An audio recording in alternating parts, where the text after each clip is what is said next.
राधे राधे, जय श्री कृष्णा, हर हर महादेव। आप सभी का आज के सत्संग में हार्दिक स्वागत है, अभिनंदन। आज के सत्संग में हम अपने विकारों को कैसे दूर करें, दोषों से कैसे मुक्ति मिले, इस पर भगवत चर्चा करेंगे। विकार क्या होता है? विकार का अर्थ होता है दोष, बुराई, विकृति, व्याधि, खराबी, कमी, डिसऑर्डर, डिफॉर्मेशन, कुछ भी कह लीजिए। तो यूं तो शरीर में बहुत सारे विकार होते हैं, किंतु यहां हम आज मन के विकारों की चर्चा करेंगे। हमारे मन में मुख्यतः 5 विकार होते हैं: काम, क्रोध, लोभ, मोह और अहंकार। इन 5 विकारों को दूर करके आत्मा के 7 गुण पवित्रता, शांति, शक्ति, प्रेम, प्रसन्नता, ज्ञान और गंभीरता की प्राप्ति करनी चाहिए। इसी के लिए मनुष्य जीवन मिला है। ये सभी विकार मन के विकार हैं, मन के दोष हैं। मन का मतलब होता है माइंड, अर्थात मन ही कामी है, मन ही लोभी है, मन ही क्रोधी है, मन ही अहंकारी है। मन क्या है? मन सूक्ष्म शरीर का एक हिस्सा है। सूक्ष्म शरीर क्या होता है? हमारे शरीर के 4 भाग होते हैं। पहला स्थूल शरीर, दूसरा सूक्ष्म शरीर, तीसरा कारण शरीर और चौथा महाकारण शरीर। अभी हम 2 प्रकार के शरीरों पर चर्चा करेंगे, विषय को ध्यान में रखते हुए। स्थूल शरीर क्या है? 5 तत्वों से बना हुआ हमारा भौतिक शरीर, external body, physical body. Physical body means त्वचा, मांस, रक्त, नसें, चर्बी, हड्डियां आदि का समूह, इससे बना हुआ एक बॉडी, स्थूल शरीर। जो बाहर से दिखाई देता है, दिखाई देने वाले शरीर को स्थूल शरीर।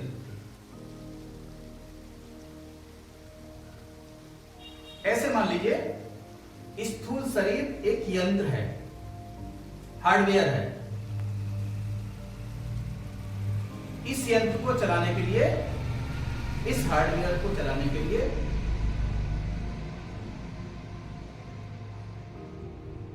ऑपरेशनल सिस्टम की जरूरत होती है। सिस्टम में क्या होता है? ज्ञानेंद्रियां हैं। ज्ञानेंद्रियां मतलब सेंसर्स।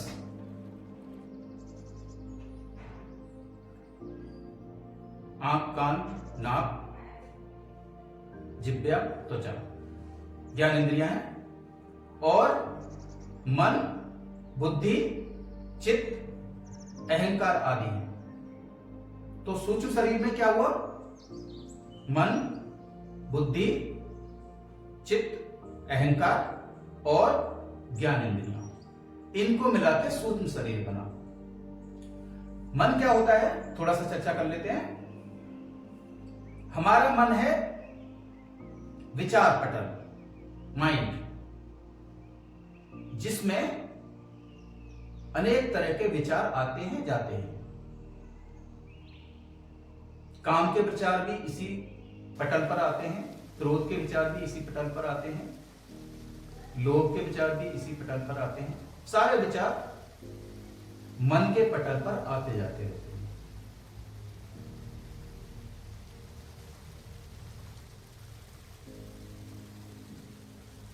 तो सूक्ष्म शरीर का पहला भाग हुआ मन। दूसरा भाग होता है बुद्धि। बुद्धि क्या होती है? अंतःकरण की निश्चयात्मक वृत्ति है, निर्णायक वृत्ति है। इंटेलिजेंस कह सकते हैं इसको। साधारण भाषा में कहें तो ये समझ, अक्ल, इंटेलिजेंस आपकी, जिसको बुद्धि बोलते हैं। तीसरा भाग है सूक्ष्म शरीर का चित्त। चित्त मीन्स चेतना, कॉन्शियसनेस। चौथा भाग है अहंकार, यानी कि अपनी सत्ता का बोध, अपनी सत्ता का बोध होना, ये अहंकार। और पांचवा है ज्ञानेंद्रियां। ज्ञानेंद्रियां मैंने पहले ही बताया आपको, आंख, कान, नाक, जीभ और त्वचा। इन पांचों को मिला के सूक्ष्म शरीर बनता है। ये सूक्ष्म शरीर आता कहां से है? हमारे जीवन के जन्म से आता है। सृष्टि के आरंभ में जीव की रचना कैसे होती है? एक स्थूल शरीर आपको दिया गया,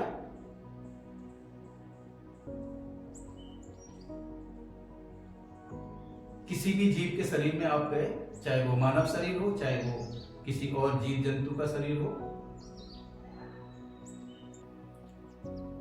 तो एक स्थूल शरीर, उसके साथ परमात्मा का अंश,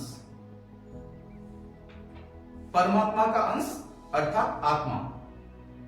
स्थूल शरीर में एक आत्मा का प्रवेश हुआ और उस आत्मा के साथ सूक्ष्म शरीर को बॉन्ड कर दिया गया, लगा दिया गया, अटैच कर दिया गया। क्योंकि स्थूल शरीर को चलाने के लिए एक ऑपरेशनल सिस्टम चाहिए, तो वो सूक्ष्म शरीर हुआ। आत्मा क्या काम करती है? इस स्थूल शरीर और सूक्ष्म शरीर को मिला के जो पूरा एक हार्डवेयर सॉफ्टवेयर से सिस्टम तैयार हुआ, उसको पावर देने का काम करती है, ऊर्जा देने का काम करती है, एनर्जी देने का काम करती है। तो आत्मा क्या है? सोर्स ऑफ एनर्जी, जो इस पूरे सिस्टम को चलाती है। आत्मा आती कहां से है?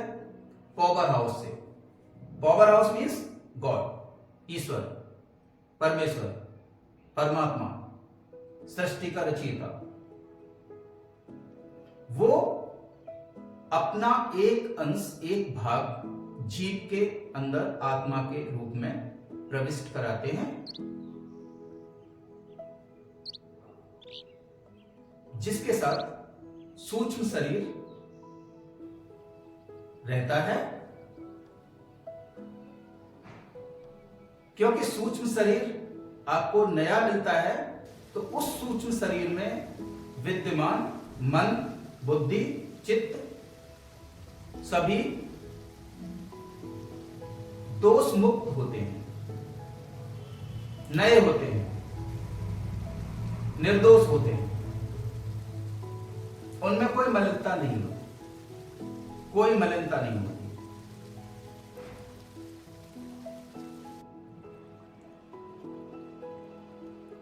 तब क्या होता है? जैसे जीव जन्म लेता है, जन्म के साथ उसका जैसा आचरण है, उसके जैसे कर्म है, जैसे उसका व्यवहार है, उसके अनुसार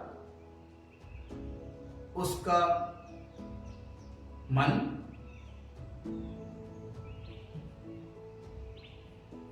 उसकी बुद्धि, उसका चित्त परिवर्तित होता रहता है। अगर किसी का आचरण शुद्ध है तो मन, बुद्धि, चित्त पवित्र रहेगा। अगर किसी का आचरण दूषित है, अधर्मयुक्त है, विधि संगत नहीं है, न्याय संगत नहीं है, शास्त्र संगत नहीं है, तो उसके आचरण का, कर्मों का प्रतिकूल असर उसके मन, बुद्धि और चित्त पर रहता है, जिसके कारण उनमें दोष आ जाता है। उनमें विकार आ जाता है, वो दूषित हो जाते हैं। जीव को क्या करना होता है? भगवत कृपा से जब भी हमें मनुष्य जीवन मिलता है तो अपनी विवेक बुद्धि से, भगवत ज्ञान से, सत्संग से, शास्त्रों से, ज्ञान के अध्ययन से अपने अंतःकरण का, मन बुद्धि चित्त का शोधन करते हैं, उसका शुद्धिकरण करते हैं।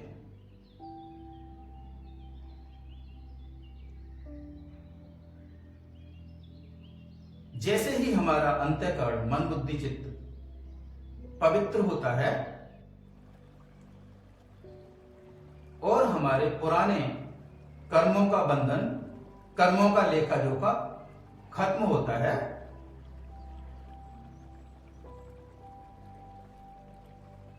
तो हमारी आत्मा का जो सूक्ष्म शरीर के साथ बंधन था वो टूट जाता है। आत्मा और हमारा सूक्ष्म शरीर अलग हो जाता है। आत्मा सूक्ष्म शरीर से मुक्त हो जाती है। यह जीव के जीवित रहते भी हो सकता है और जीव की मृत्यु के पश्चात भी हो सकता है।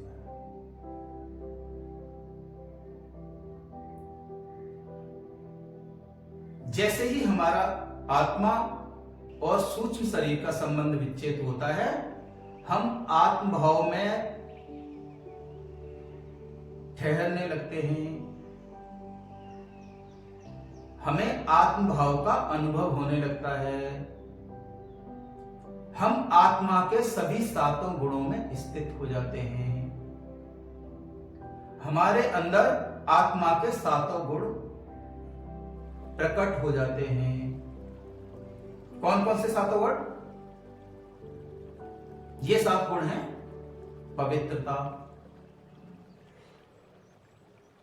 हमारे आचरण में, हमारे विचारों में पवित्रता आ जाती है, क्योंकि जो मलिनता थी वो सूक्ष्म शरीर के कारण थी, मलिन मन के कारण थी, मलिन बुद्धि के कारण थी, मलिन चित्त के कारण थी। सूक्ष्म शरीर से अलग हुए, सिर्फ आत्मा में टिके। हमारा स्वरूप भी आत्म स्वरूप है, हम स्वयं आत्मा है, हम शरीर है ही नहीं। तो आत्मभाव में टिकते ही आत्मा के गुण प्रकट होने लगते हैं। हमारे विचार, हमारा आचरण पवित्र हो जाता है, पवित्रता आ जाती है। पहला गुण। दूसरा गुण शांति। अथाह शांति का अनुभव होने लगता है। जितनी भी अशांति थी वो मन की थी, बुद्धि की थी, चित्त की थी, उसी में विकार पड़े हुए थे। हम उन सब से अलग हो गए तो अशांति दूर हो गई। आत्मा तो शांत स्वरूप है, तो जैसे ही हम आत्मभाव में लौटे, शांति फिर से स्थापित हो गई। हम पहले भी शांत थे, आत्मभाव में आती फिर शांत हो गए, अथाह शांति का अनुभव होने लगा। इसी प्रकार तीसरा गुण है आत्मा का शक्ति, ऊर्जा, भगवत ऊर्जा, भगवत बल। भगवत बल का प्राकट्य हो जाता है, भगवत बल का उदय हो जाता है। हम ऊर्जावान, शक्तिमान बन जाते हैं, हम ऊर्जावान बन जाते हैं। हमारे अंदर भगवत बल आ जाता है, हमको बाहर के किसी बल की फिर आवश्यकता नहीं होती।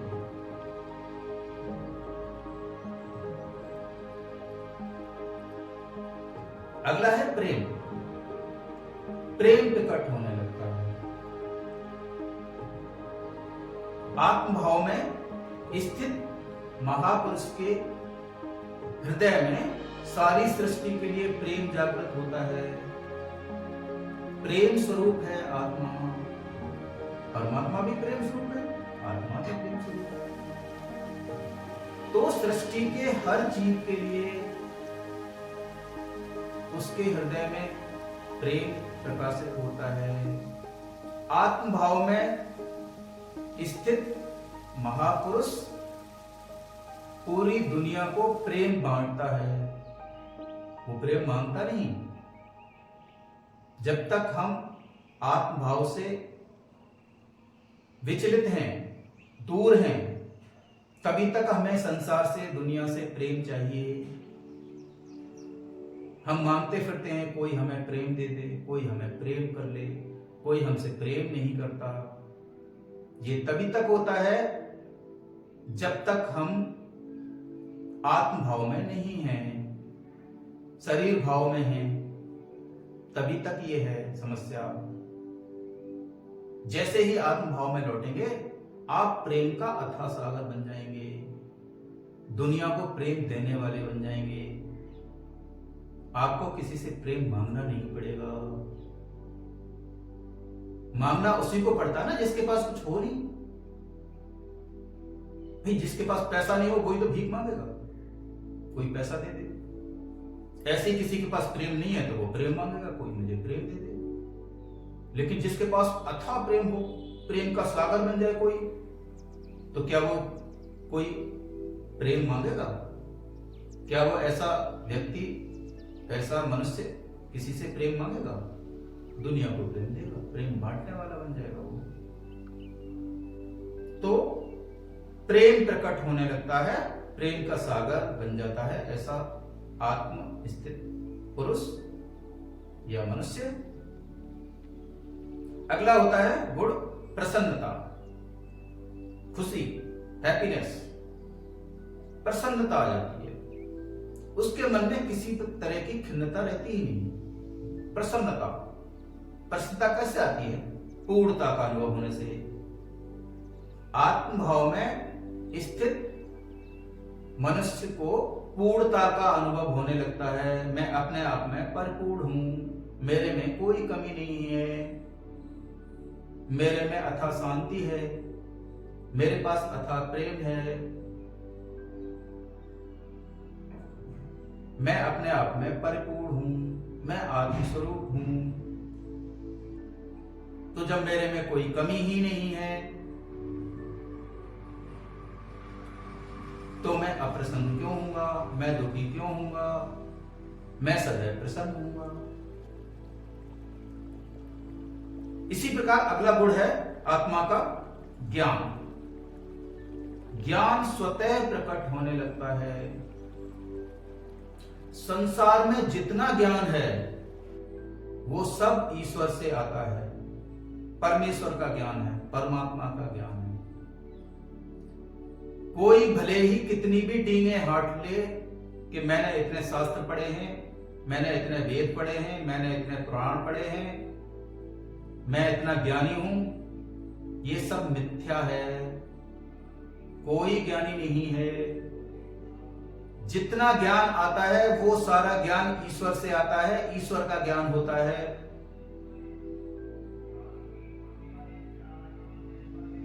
ज्ञान में सामने चेहरा किसी का भी दिख रहा हो, सत्संग में, वाणी में स्वर भले ही किसी का हो, चेहरा भले ही किसी का हो, लेकिन वो सारा ज्ञान ईश्वर से ही आता है, ईश्वर का ही ज्ञान है, सारा ज्ञान वही भेजते हैं। हम सभी अज्ञानी हैं। तो ये ज्ञान प्रकट होने लगता है जब हम आत्म भाव में टिकना शुरू हो जाते हैं। तो आत्मा का गुण है ज्ञान, ज्ञान प्रकट होने लगेगा। और सातवां गुण है गंभीरता। मनुष्य के आचरण में गंभीरता आ जाएगी। जो ज्ञानी पुरुष होगा वो गंभीर होगा, चंचलता नहीं होगी उसके आचरण में, उसके मन में, उसके चित्त में, उसके विचारों में चंचलता नहीं होगी, स्थिरता होगी, गंभीरता होगी। ये स्वयं आती है। चंचलता विकारों की है, चंचलता मन की है, चंचलता चित्त की है, चंचलता चंचल बुद्धि की है। जब उन सब से हमारा संबंध विच्छेद हो गया, आत्मा का संबंध विच्छेद हो गया, तो अब कौन बचा? हम सिर्फ आत्मा में बचे। हम सिर्फ आत्मस्वरूप हैं, हम ही आत्मा हैं, आत्मा ही हम हैं, ऐसा अनुभव होने लगा। हम ईश्वर के अंश हैं, आत्मा है, शरीर नहीं है, ये अनुभव होने लगा। तो चंचलता मिट गई, तो गंभीरता हो गई। इस बात को लेके हम स्थिर हो गए, गंभीर हो गए कि हम आत्मा हैं, ईश्वर का अंश है। तो ये आत्मा के 7 गुण बताए गए हैं। जैसे ही हम आत्मभाव में टिकते हैं तो आत्मा के 7 गुण प्रकट होने लगते हैं।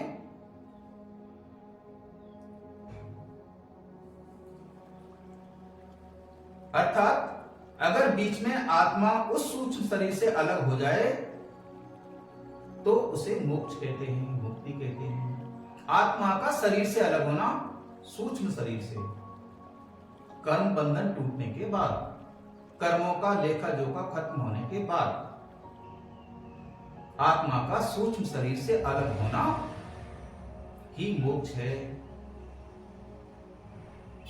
भले ही आप स्थूल शरीर में रहते रहिए या बाद में स्थूल शरीर तो कभी भी जाएगा। जीते जी मुक्ति बोलते हैं इसे, जीते जी मोक्ष का अनुभव बोलते हैं। आज आपके भगवत सत्संग से, ज्ञान से, प्रभु कृपा से, सत्संगति से कर्मों का खाता निल हो गया, क्लियर हो गया। अब हमें कोई कर्म फल भोगने नहीं है, आगे कोई कर्म बनाने नहीं है, ऐसा निश्चित हो गया। तो आपकी आत्मा का सूक्ष्म शरीर से अलगाव हो गया, आप शरीर भाव से दूर हो गए, आप आत्म भाव में टिक गए, आत्मा के भाव में स्थिर हो गए, आत्मा में स्थिर हो गए। तो आप आज मुक्त हो गए, आज ही आपको मुक्ति का अनुभव हो गया, आज ही आपको मोक्ष मिल गया। भले ही आप बागी का जीवन 10 साल, 20 साल, 30 साल इस शरीर में रहते रहे, मुक्त जीवन जीते रहे। ऐसे हजारों महापुरुष हैं, लाखों भी हो सकते हैं जो मुक्त जीवन जीते हैं, आत्मभाव में टिके हुए हैं, कर्मों का खाता बंद हो गया, आगे कोई जन्म उनको लेना नहीं है। अगर लेना है तो स्वेच्छा से लेंगे, कर्मों का कोई बंधन नहीं, जन्म मरण का कोई बंधन नहीं, मुक्त जीवन जी रहे हैं। और जब तक इस शरीर में रहेंगे मुक्त जीवन जीते रहेंगे। मोक्ष का बहुत सरल साधन है ये। तो हमने ये जान लिया कि जो दोष हैं, काम, क्रोध, मोह, लोभ, ये सभी हमारे सूक्ष्म शरीर अर्थात मन, बुद्धि आदि में हैं। मैं अपने इस शरीर को जानने वाला हूं। ये जो दोष हैं, काम, क्रोध, मोह, लोभ, ये दोष किसमें हैं? सूक्ष्म शरीर में, शरीर में, शरीर के एक भाग में है, मन में है, मन के विकार हैं, मन के दोष हैं ये। तो उस शरीर को, उस मन को मैं जानने वाला हूं, मैं जानता हूं। मैं अपने इस स्थूल शरीर को भी जानता हूं, बचपन से लेके अब तक जानता हूं। मैं अपने सूक्ष्म शरीर को भी जानता हूं, मैं अपने मन को भी जानता हूं। मन में जब भी कोई विकार आता है, चाहे वो क्रोध का भाव आए, चाहे वो काम वासना का भाव आए, चाहे वो लोभ का भाव आए, मैं उसको जानता हूं। तो मैं इसको जानता हूं, अर्थात मैं अपने मन और उसके विकारों को जानने वाला हूं। जानने वाला हूं अर्थात मैं उनसे अलग हूं। जैसे इस कमरे में ये बल्ब जल रहा है, तो मैं इस बल्ब को जानने वाला हूं, मैं इस बल्ब को जानता हूं। अगर मैं इसको जानने वाला हूं और इसको जानता हूं, तो ये बल्ब मैं नहीं हूं, मैं अलग हूं, ये बल्ब अलग है। ये बात सिद्ध हुई। इसी प्रकार अगर मैं अपने शरीर को जानने वाला हूं, मैं अपने सूक्ष्म शरीर को जानने वाला हूं, मैं अपने मन को जानने वाला हूं, मैं अपने मन के सभी विकारों को जानने वाला हूं, तो मैं उनसे अलग हूं, सर्वथा अलग हूं, सदैव अलग हूं। मैं शरीर नहीं हूं, मैं सूक्ष्म शरीर भी नहीं हूं, मैं मन भी नहीं हूं, मैं मन के विकार भी नहीं हूं, मैं काम भी नहीं हूं, मैं क्रोध भी नहीं हूं, मैं लोभ भी नहीं हूं, मैं कोई और विकार भी नहीं हूं। मैं उनका दृष्टा हूं, मैं उनको केवल जानता हूं।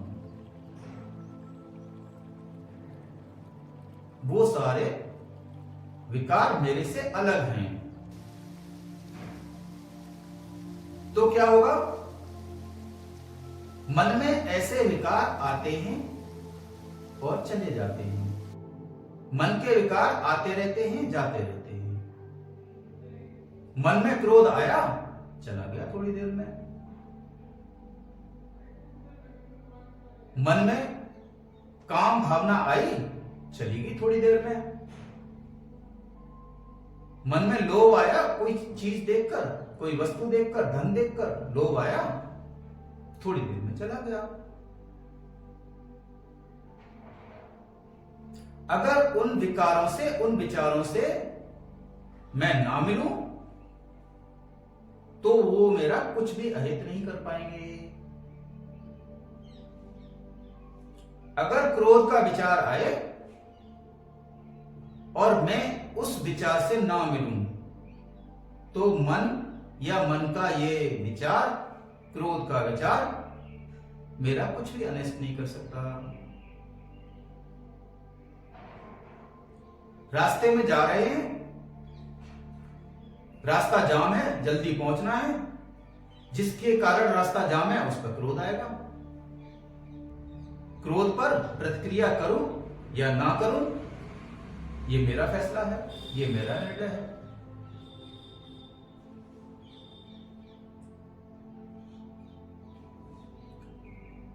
तो मन के विकार या मन तब तक हमारा अनिष्ट नहीं कर सकते या तब तक वो क्रियान्वित नहीं हो सकते जब तक मैं उनके साथ ना चल दूं। मन अकेला जाके कुछ नहीं करेगा।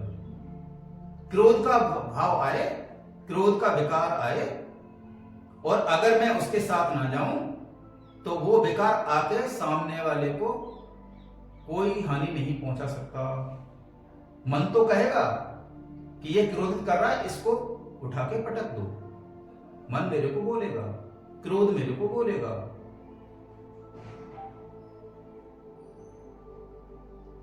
लेकिन मैं उसके साथ ना जाऊं, तो क्या वो अकेला जाके पटक देगा किसी को?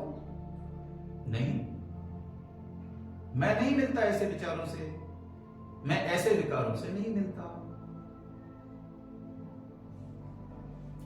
किसी के पास बहुत सारा धन देखा, धन से भरी हुई तिजोरी देखी, मन में लोभ का, लालच का विकार आया कि इसके धन को, संपत्ति को चुरा लिया जाए, छीन लिया जाए, हड़प लिया जाए। अगर मैं उस विचार के साथ ना चलूं, मन के उस सुझाव के साथ ना चलूं, उस सुझाव को मैं नकार दूं, तो क्या मेरा मन स्वयं जाके उसकी तिजोरी में से धन निकाल लाएगा? नहीं। अगर मैं उस विचार के साथ मिल जाऊंगा, तो ही ये स्थूल शरीर चल के जाएगा, वहां से चोरी करेगा, धन छीनेगा और वापस आएगा। मन खुद जाके तो कुछ कर नहीं सकता, सिर्फ आपको सलाह दे सकता है, विचार दे सकता है। आप उस विचार पर चले ना चले, उसको नकार दें, ये आपकी स्वेच्छा है, ये आपका निर्णय है। आपको कोई बाध्य नहीं कर सकता, आपका मन भी बाध्य नहीं कर सकता, आपका कोई विकार बाध्य नहीं कर सकता। तो मुझे क्या करना चाहिए? काम, क्रोध, लोभ ये विकार हैं, ये मेरे शत्रु हैं, मैं इनसे नहीं मिलूंगा। मैं अपने शत्रुओं से क्यों मिलूंगा? अभी क्रोध आया, मैंने देख लिया क्रोध आया है, ये मेरा अनिष्ट कराने आया है, मैं इससे नहीं मिलता, ये मेरा शत्रु है। अभी लोभ आया किसी का धन देख के, मैंने देख लिया ये मेरा शत्रु आया है, ये मेरा अनिष्ट कराने आया है, मैं इससे नहीं मिलूंगा। किसी दृश्य को देख के काम भावना आई, मैंने समझ लिया ये मेरा शत्रु आया है, मेरा पतन कराने आया है, मैं इसके साथ नहीं जाऊंगा, मैं इसकी बात नहीं मानूंगा, मैं इससे नहीं मिलूंगा।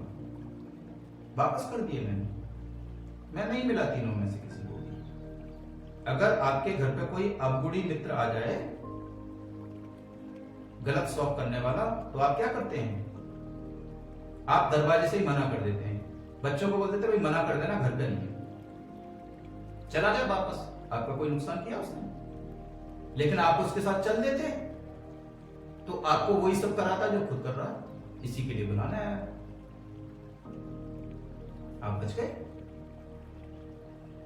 तो वो एक बार आएगा, दो बार आएगा, तीन बार आएगा, जब आप उसे बार बार मना कर देंगे तो वो समझ जाएगा कि ये मेरी कंपनी का आदमी नहीं है, ये मेरे ग्रुप का आदमी नहीं है, इसके घर जाना बेकार है, वो आना बंद कर देगा। ऐसे ही विकार हैं, इनको दो चार बार मना कर दीजिए। आप मन को ना करने की युक्ति सीख लीजिए। मन में विकार आए, नो कह दीजिए, नहीं मेरे को साथ नहीं चलना। एक बार, दो बार, तीन बार वो विकार आएंगे। मन अभ्यासु है, मन को आप ना का अभ्यास करा देंगे तो मन ये समझ जाएगा कि ये मेरे सुझावों पर नहीं चलने वाला, इसके घर जाना बंद कर दो, वो आपके घर लौट के नहीं आएंगे। तो वो विकार फिर आप में लौट कर नहीं आएंगे और आप विकारों से छूट जाएंगे। अर्थात तब हमारा अंतःकरण, मन, बुद्धि, चित्त दोष मुक्त हो जाएगा और उसकी शुद्धि हो जाएगी। शुद्ध अंतःकरण में ईश्वर का ज्ञान प्रकाशित होने लगेगा, वैराग्य का उदय होने लगेगा, ईश्वर के चरणों में प्रेम बढ़ने लगेगा, उसकी भक्ति में रुचि बढ़ने लगेगी, आपका भगवत मार्ग प्रशस्त होगा और आप आत्मभाव में स्थित हो जाएंगे। आप में आत्मा के सभी गुण विकसित होने लगेंगे और आपके अंदर पवित्रता, शांति, शक्ति, प्रेम, प्रसन्नता, ज्ञान और गंभीरता आ जाएगी। ऐसा मेरा विश्वास है। आपका जीवन सफल हो जाएगा, इसमें कोई संदेह नहीं। आप सभी ने आज का सत्संग धैर्यपूर्वक सुना, इसके लिए बहुत बहुत साधुवाद। आज के सत्संग को अपने मित्रों और परिचितों तक भी पहुंचाने का पुण्य कमाएं, उनका जीवन भी भगवत बनाएं। यदि आपका आज के सत्संग से संबंधित कोई प्रश्न हो, कोई आशंका हो, तो दी हुई कॉन्टैक्ट डिटेल पर संपर्क कर सकते हैं। ऐसे ही सत्संग सुनते रहें और भगवत मार्ग में आगे बढ़ते रहें। राधे राधे, जय श्री कृष्ण, हर हर।